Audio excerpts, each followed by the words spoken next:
Okay. All right, so welcome everybody. This is our special event that's being done through the Center for Teaching and Learning.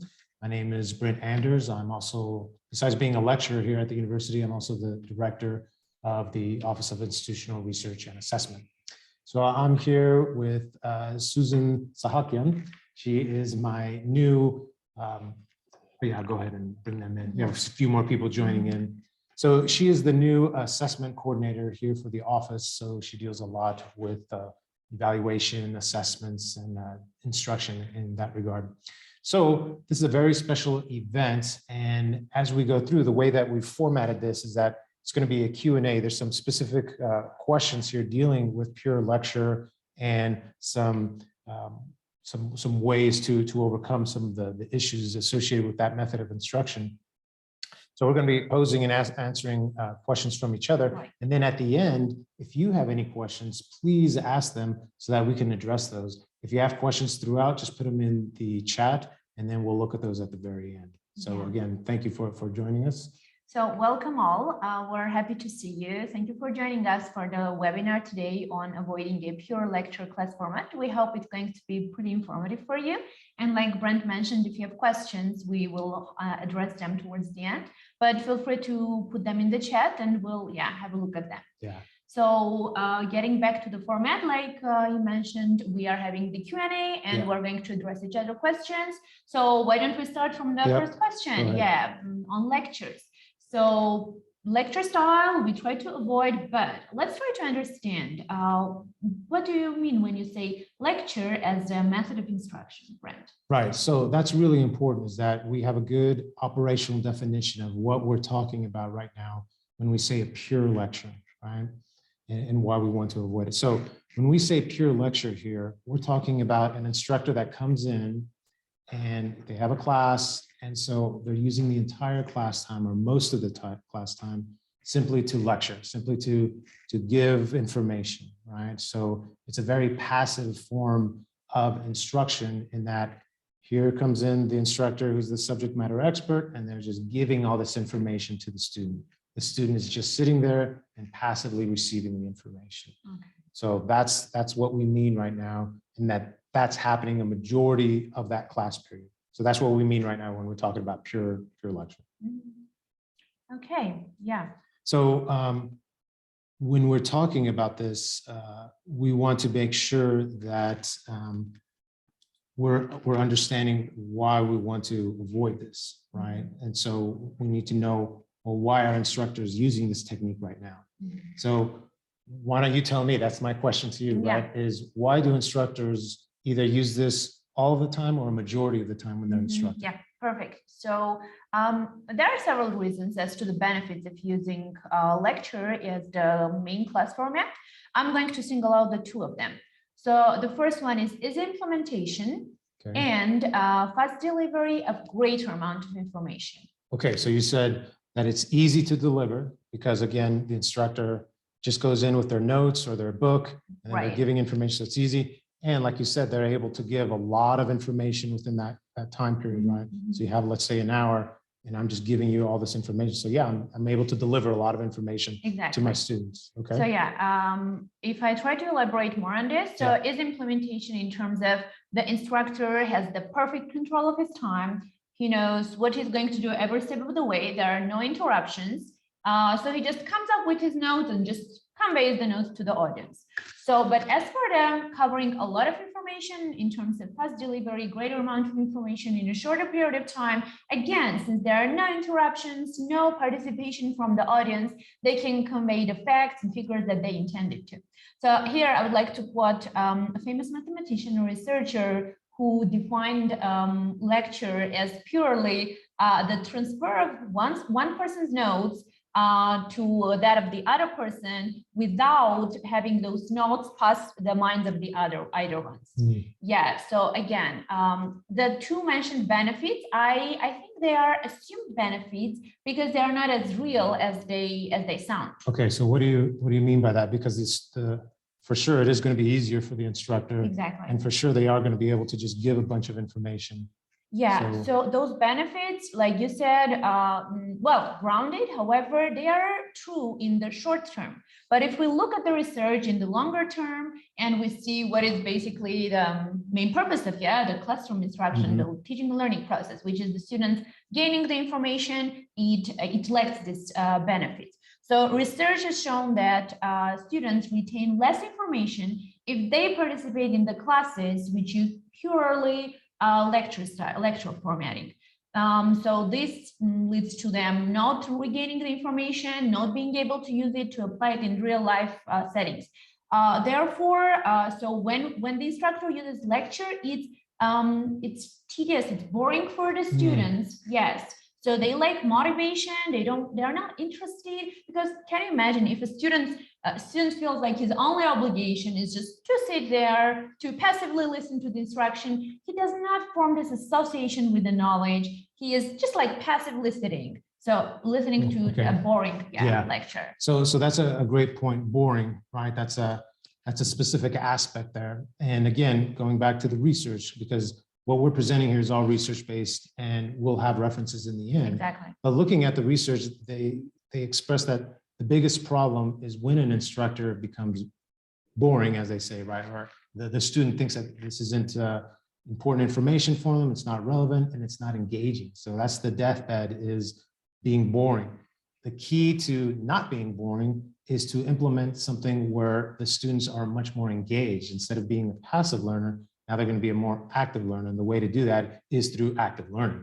Yeah, great. So like we told you, we're going to provide more on active learning. So what is on the opposite end of the continuum? Let's try to understand, please, Brent, as introduced, what is active learning? Okay, so again, looking at the research, there's many different things you could do to move from being just someone that presents just the information, lecturing, pure lecture, meaning very passive, to being very active, right? There's a whole spectrum of techniques and methods that you can use. So I'm going to show that to you, but I wanted to read a quick little quote. This comes from a short article that recently came out from the World Economic Forum. And here it says 4 trends that will shape the future of higher education. Second trend here says replacing lectures with active learning. So here it says lectures are an effective way of teaching, but they're an ineffective way of learning. So again, we want to switch that, right? We want to have teaching that helps the student to be effective learners. So we need to change that. It says here that the digital information being ubiquitous and free, it seems ludicrous today to pay thousands of dollars to listen to someone give you information when we can find that information much cheaper, right? And that's true, right? Because all the information is available online now.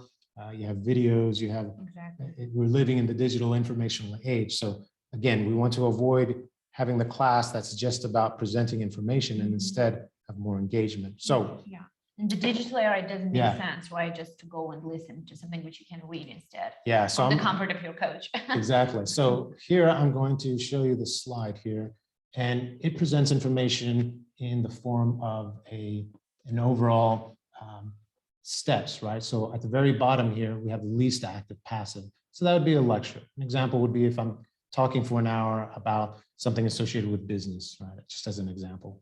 And then from there, we can move up to the most active technique. So if we just go up a little bit, and instead of just presenting data and information, we could make it a little bit more and go up the ladder by making it more impactful for the student, by maybe, let's say, having more visuals or a story associated with the information. But again, the problem here is that it's still one-way information. We're moving up from there, we could bring in a guest presenter. Wow, that would be much more impactful if we brought in, let's say, the CEO of Pixar. Well, that would be really cool, really interesting for the student. But the problem here is that it's still one-way communication, right? The student is still passively receiving information. So going up again, follow along worksheet, there's at least some action there, but the problem is still the one-way communication. Now, finally, if we do something like a direct question, this is somewhat like a Socratic method, right? If I pose a student a direct question and have that one student answer me, and again, it's a closed question, so there's one right answer, then we've at least now started two-way communication, but it's limited because it's a Socratic technique here. But let's say we keep going up. Polling is a great technique. Now we're getting two-way communication that can involve the entire class, right? Different ways of doing that. You can simply ask a simple question. Who here has ever heard of active learning? People raise their hands. You could use clickers. You could use different colored pieces of paper or folder. You could even use more advanced techniques because there's so many different apps or just websites where students could use their cell phones and in class actually vote on polls. So that's one technique, again, moving up this active learning spectrum. Going up from there, we have discussion. If we have open-ended type questions and we're posing questions and having a true discussion where students are challenged, right, to not just give the one word correct answer, but what about your opinion about this? What could we do to make this even better? How could this be applied in a different way? Asking them to formulate thoughts and go through the process of thinking on a higher level in a real discussion, that's definitely moving in the right direction with being more and more engaging, more active learning. Going up from there, we have things like breaking the class up into smaller groups. Discussions tend to be much more engaging and being able to go a bit deeper when the classes are a bit smaller. So even in a large classroom, you could break it up into groups. They go through and think about things and then bring it back together. Think, pair, share. So this is taking it to a more minute level in that you pose a question. You pose a question to everyone. Everyone has a chance to think about it. Then you pair people up. So you pair students in your class. And so together they discuss it. Together they bounce ideas off of each other. And then from there they can share to the rest of the classroom. So again, it's more engaging to them. And again, now every student is actively doing this. Peer review, peer evaluation. This is another one where a student is actively having to go through and apply what's being learned in an evaluation method. So they're looking at what another student created. They're getting to learn about what they think, what they thought as far as their viewpoints on something. And then they can go through the evaluation criteria. It's generally best to provide them with a checklist. But now they're having to engage with another student one-on-one. So that really helps with the overall active learning environment of that classroom. Going up from there, if we go on here. So now you have case studies, right? Case studies is a real powerful one as well, in that case study is generally a real world example. You present that to the classroom, either to the whole classroom or to groups within the classroom. Now they're having to actively go through that content and apply what's been learned or extract lessons learned from the case study. Think about it, try to come up with their own solutions, compare that to the real world solutions, and then generally present that to the class as well. So case studies are really powerful because it forces everyone to really think, and there's engagement there with a discussion associated with that. Moving up from there, we have project-based learning. This is another powerful active learning technique because a lot of the instruction is presented to the student in the form of a problem. And again, this can be done in several different ways, either after information already presented or the problem being information in itself. And that the students need to do research. They need to conduct research, ask questions, think about it, discuss within their groups in order to solve a problem. So again, by forcing them to go through it and think about solutions and research it as well, that's an activity. So that's the action associated with that. So the learning occurs there. Again, very engaging. This is really powerful because again, they have to go through that in order to answer the questions. Along with that, often a problem or project-based learning has a presentation aspect towards the end. So with student presentations, that's great as well because now they're out there and they had to engage with the content in a way to put it within a presentation, within a certain timeline. Generally, there's visuals that are created. And again, it's very active, taking the information and presenting it through them. They're physically going through it, very active. Going up again, scenario role-playing as well as debate. This is very powerful in that the students actually go through and they get to experience things by going through role play. They get much more emotional connection with that because again, they're getting this emotional intelligence by thinking about, well, what's this person thinking? What is this person going through in that scenario, in that role play, as well as in a debate. The way that works is that you can either split up into groups or have half the class think this way, half the class have a different viewpoint, and then they have to research why those viewpoints are specific to them. And then they have a great debate, a great discussion. This is very powerful as well. I remember that I did this one time in one of my classes, and even though I lost internet connection, this was online because of COVID, even though I lost temporary internet connection, when I came back, which was like 3 minutes later, they were still debating. Yeah. Even without me being there, they were still actively engaged. Why? Because the content was that powerful and that engaging, the process of They're it. totally into the process. Exactly. So Yeah. they definitely weren't bored. They were really into it. Going up from there, simulations, games, again, more powerful techniques, different components of this. And again, you want to do this in a way that everyone can participate, go through a simulation, or again, experience something. The more that they can experience it to a greater extent, the greater the impact will be. Labs, again, this is kind of subject dependent, but if there's a more realistic lab where they can get hands-on, actually touching equipment or touching some of the aspects of what they're trying to learn, it goes a long way for the student to be able to make a connection and really learn the content.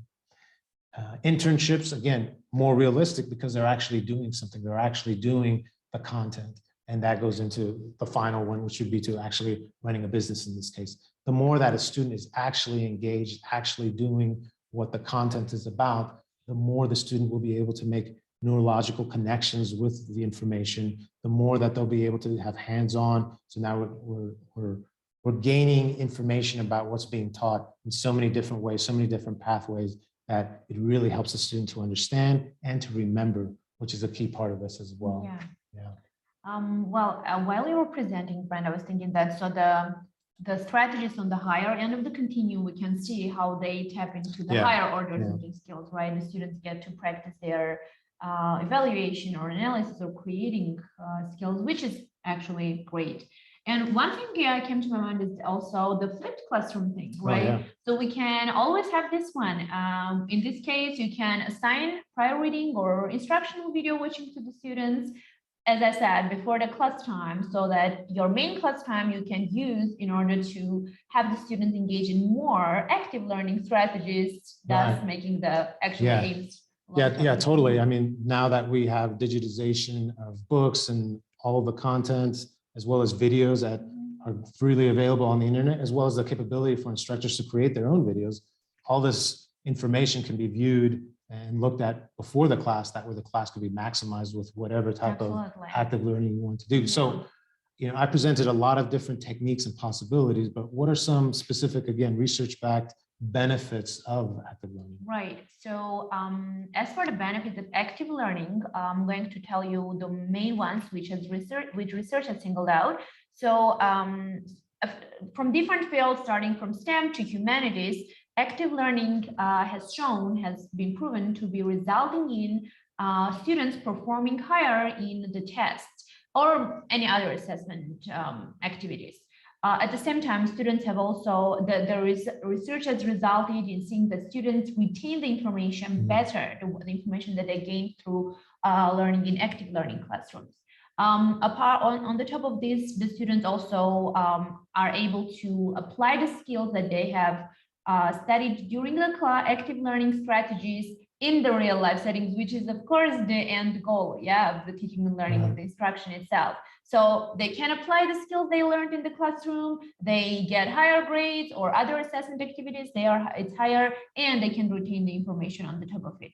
So apart from this, I would also mention more engagement from the students and the instructors.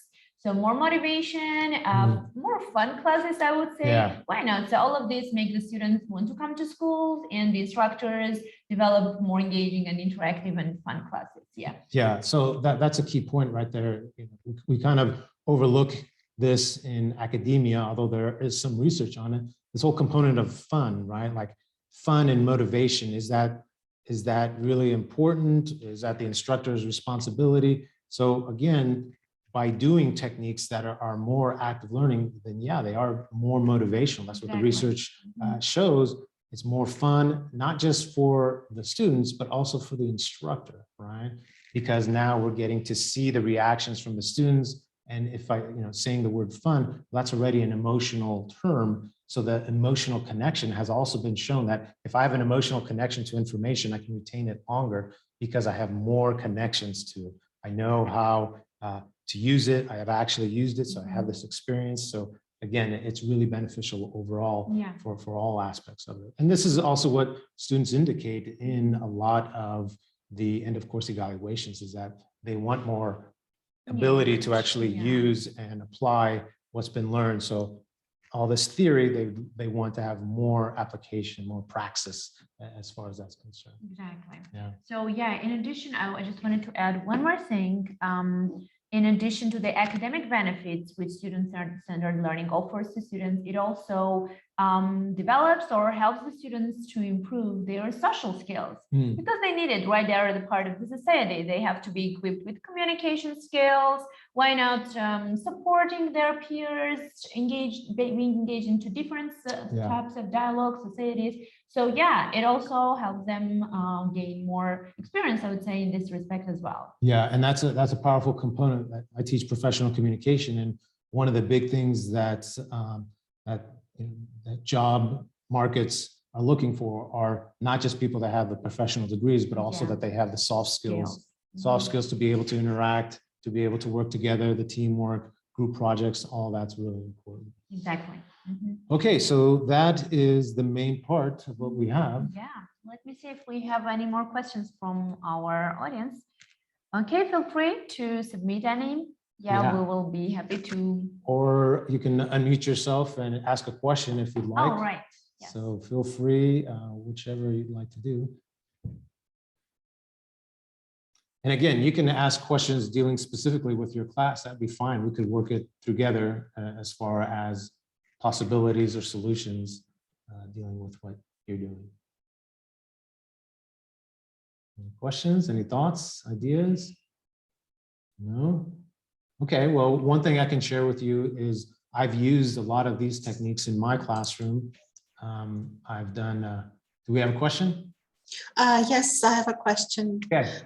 I wonder, using all these techniques probably require extra time from lecture to prepare and maybe to devote to the class. How do you think they will be encouraged to do more work and do that more interesting for the students? How you think you can motivate them for that?